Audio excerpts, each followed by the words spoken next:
Dustin Poirier just accused Conor McGregor of using steroids. According to him, he could tell just by looking at McGregor's face. Definitely, he looked bloated. I thought his face looked a little shiny. His body looked fit. His face looked unhealthy. But that's just the tip of the iceberg when it comes to what Dustin is exposing about Conor. Let me catch you up the face that told on him. 69 seconds, that is all Conor McGregor got. 5 years he made us wait. 5 years of countdowns and comeback teasers and that famous smirk. Then the cage door shut. He threw a jump kick like a man half his age. The knee folded, and the whole return was over inside the first round. Max Holloway did not even have to break a sweat. The Notorious went from icon to injured in less time than it takes you to tie your shoes. Think about the size of that fall. This is the man who mainstreamed a whole sport, who sold out arenas by opening his mouth. And his grand return, the one we circled on the calendar for half a decade, cracked in half on live television in front of the entire planet. But here's the wild part. The knee is not the story everybody kept talking about the next morning. The story was his face, because before the fight even started, one man was staring at Conor's face like a detective staring at a crime scene. That man was Dustin Poirier. The Diamond, the one dude on this earth who has looked Conor McGregor dead in the eyes 3 separate times. And when Dustin looked this time, he did not see a champion. He saw something off. Definitely, he looked bloated. I thought his face looked a little shiny. Bloated and shiny. Stop and think about that for a second. This is a professional fighter describing another professional fighter. Not a hater on Twitter. A man who has traded punches with Conor and lived to tell it. Fighters study faces for a living, and Dustin did not see a sharp one. He kept going, pointing at the eyes, pointing at the cheeks like he was reading a face he had memorized. Under his eyes looked a little full. His cheeks looked full. Full eyes, full cheeks, puffy, swollen. Something about the Conor we saw walking to that cage did not match the Conor in our memories. The jawline that used to look carved out of stone looked rounder and softer, and the internet did what the internet always does. Everybody became a doctor overnight. Everybody had a diagnosis. A million strangers turned into experts on a man they will never meet. Now, I'm not going to pretend the noise stayed quiet. The comment sections went feral. People screamed about needles and pills and every substance that gets a man banned for 2 years. And honestly, I get it. A puffy face plus a mystery injury sends the mind straight to the darkest place. But here is what the mob scrolling past that face could not see. Dustin Poirier was not guessing like the rest of us. He has traded punches with this man. He knows what a dangerous Conor looks like and what a compromised one looks like. So when he locked in on that swollen, shiny face, he was not reaching for a rumor. He was reading something the whole internet was too loud to notice. He pointed at how Conor is living.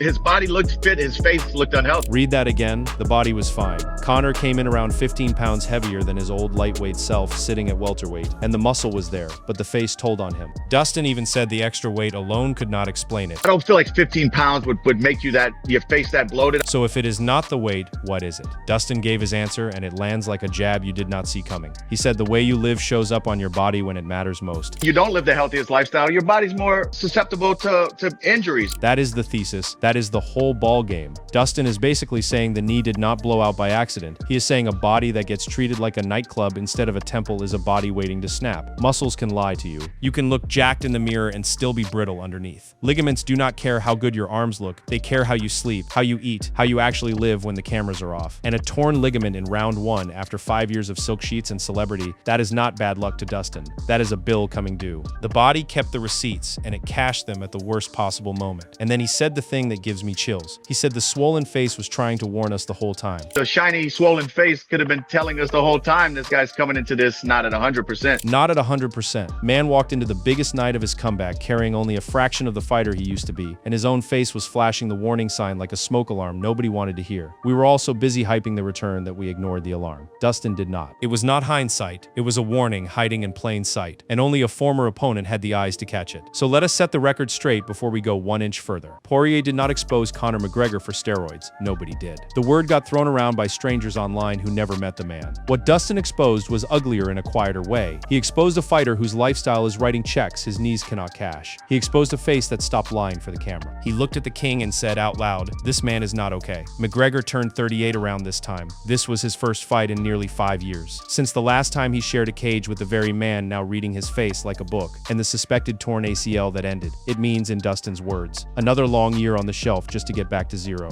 But a puffy face and a bad knee are only the symptoms. They are the cough, not the disease. Because Dustin Poirier did not stop at how Conor looked. looked. He walked right into why. Why does a man with everything let himself slip? Why does a two-time champion, a walking billboard, a whiskey mogul show up looking like the party finally caught him? A broke fighter has an excuse to be soft, but Conor has every resource money can buy. So how does the richest man in the sport end up looking like the least prepared? That is the riddle Dustin cracked open. The answer Dustin gave is not about a needle. It is about something far more human and far more expensive. It is about what happens to a hungry man the day he finally gets full.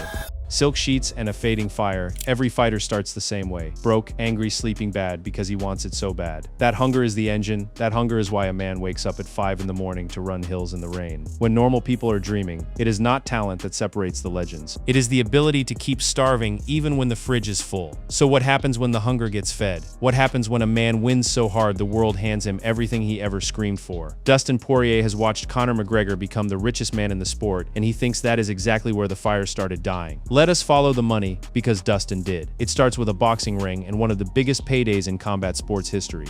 The money he made after he fought Floyd, made $100 million fighting Floyd. $100 million for one boxing match against Floyd Mayweather, a spectacle that pulled in more than 5 million pay-per-view buys. Most fighters bleed their whole careers and never sniff a million. Conor made 100 of them in one night, in a sport he had never even competed in, and that was just the start of the avalanche. He came back to the UFC, defended belts, cashed checks, and then went full mogul. He got rich, started his business, sold it for couple $100 million. That business was his whiskey line, and the sale was the kind of number that changes a person forever. That is the sort of money that means your grandkids never have to work. And once a man tastes that security, the desperate edge that made him great starts to dull. On top of it, Conor topped the Forbes list of the highest paid athletes on the planet, pulling in around $180 million in a single year. Buy an island, never work again rich. And here's where Dustin drops the line that should be printed on a poster in every gym in the world. This is the whole downfall in one sentence. It's hard to wake up and run those miles when you sleep in the silk sheets. Silk sheets, that is the villain of this whole story. Not a drug, not a rival, comfort. Dustin is telling you the truth every champion is scared to admit. The mansion is the trap, the money is the poison. When your bed is that soft and your bank is that full, the alarm clock at 5 in the morning becomes the enemy. Why suffer? Why run the hills? You already won. Your brain whispers that the pain is optional now, and that whisper is deadly. The cage exposes the exact amount of work you skipped. But Dustin does not think Conor beat the trap. He thinks the trap beat Conor.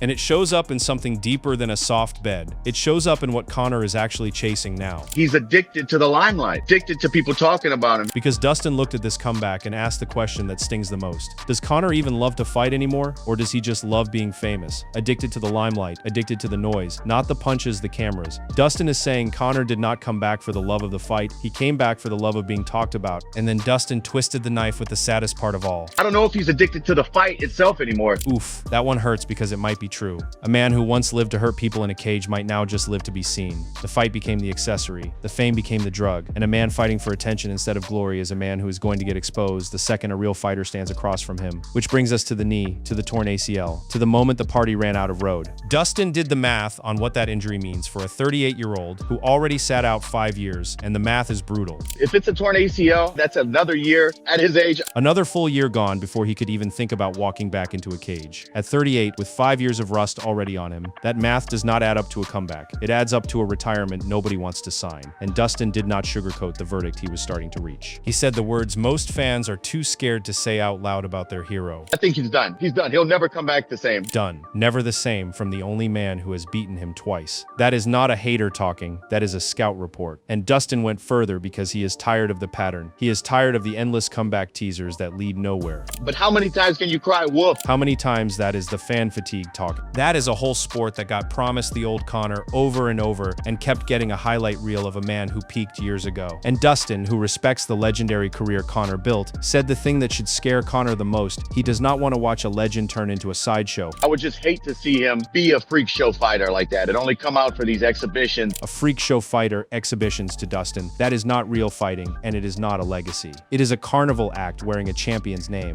He would rather see Conor walk away with the crown intact than keep coming back for the applause until the applause turns to laughter. And that word exhibitions is the coldest cut. It means Dustin does not see Conor as a fighter anymore. He sees an event, a name you slap on a poster to sell tickets, win or lose. For a man who once carried real belts and real fear, that is a fate worse than any knockout. So now you have the full picture Dustin painted. A puffy face, a soft bed, a hunger replaced by fame, a knee that finally quit, a legend, maybe crying wolf one time too many. It is a devastating read, but there is a problem. A voice in the back of your head is asking the right question. Why should we even believe Dustin Poirier? Is this just a rival dancing on a grave? Is this just bad blood talking? No. And in part 3, I'm going to show you why Dustin's words hit harder than anyone else's on the planet. Because he is the only man alive who ever put Conor McGregor to sleep. And the story of how he did it, and what Conor whispered to him with a broken leg, will change how you hear every single word this man just said.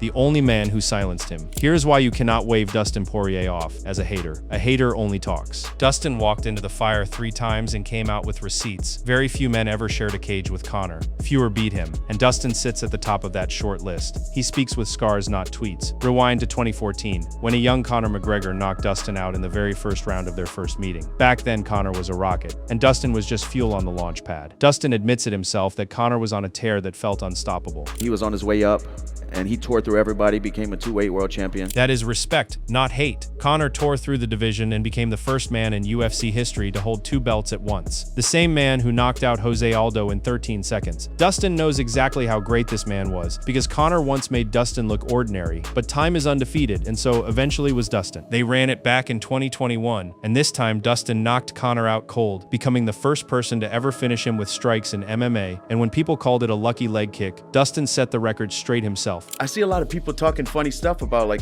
the leg kick didn't knock him out. He broke down the myth. The popular story was that a calf kick did the damage, and Dustin admits that is part of what people saw. So DC says in the detailed breakdown, I kick Conor's calf, and Conor steps back and his leg kind of goes. But that is not the punch that turned the lights off. Dustin says everybody missed the real weapon. When Conor reached down after that kick, he left himself wide open. Conor reached down to grab the foot and threw an uppercut. That reach was the mistake. Dustin was in a switch stance, cocked and ready, and he fired the shot that actually did the business. Threw a cross from my backhand that clipped him good. And that's when he took the step back and was hurt. A clean cross, a right hand nobody talks about. That is the punch that broke the aura of the Notorious, and Dustin wants his flowers for it. I think that's a detail people are missing. Right hand. Then came the trilogy, their third fight where Conor's leg snapped in the first round, and the doctors waved it off. Conor was down on the canvas, career hanging by a thread, and Dustin says even then, even broken, Conor kept firing threats. A grown man with a shattered leg still promising violence. Dustin found it disgusting, and he answered fire with fire. So this is not a soft rivalry. It is soaked in blood and bad blood, which is why the next thing Dustin said should stop you cold. After all of that, after 2 wins and a broken leg and 1,000 insults, Dustin was asked who hit hardest out of every man he ever fought. 46 fights, every style in the sport. And his answer was not a rival he liked. It was the man he beat. Conor McGregor, no doubt about it. No hesitation. The interviewer even double-checked, and Dustin doubled down. As the biggest puncher I've fought? Yes. Yeah. The biggest puncher he ever faced out of 46 fights is Conor McGregor. And even now, after beating him twice, Dustin still speaks about that power like a man who respects a loaded gun.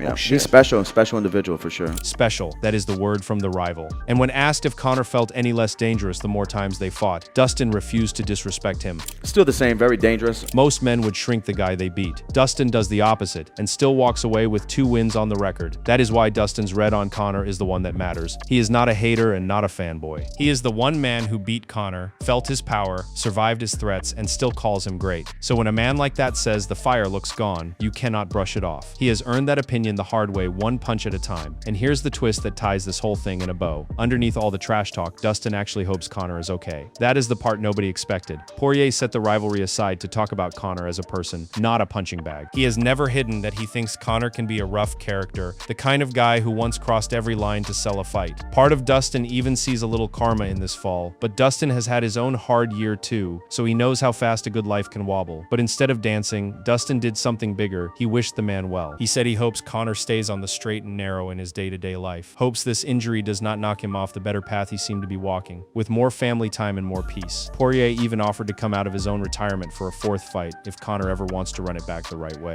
This is the same Dustin who retired with class after his own war with Max Holloway in 2025. The same Dustin who built a whole foundation to feed and lift up his community back home. And it lines up with something small that happened months back when Conor left a kind message under Dustin's post about his newborn son, a tiny olive branch after all those years of hell. So let us close the loop on the title, because you deserve the honest verdict. Dustin Poirier did not expose Conor for steroids. That was the internet writing its own fan fiction. What Dustin exposed was heavier than any drug test. He exposed a legend whose body still works, but whose hunger fell asleep on silk sheets. A man addicted to the noise instead of the war. A puffy face that told the truth his mouth never would. Remember where we started. 69 seconds and a buckled knee. It looked like an accident. Dustin says it was a confession. The part party, the fame, the comfort, all of it finally showed up on fight night, and the only man who ever silenced Conor McGregor watched it happen and quietly said, "This man is done. Now I want to hear from you." Is Dustin right that the fire is gone for good, or does the king have one more shock left in that famous left hand? Drop your verdict in the comments. And if you want the full story of the night Dustin first tasted that power, click the video popping up on your screen right now. I will see you in the next one. Loved this video? Click on this card for more.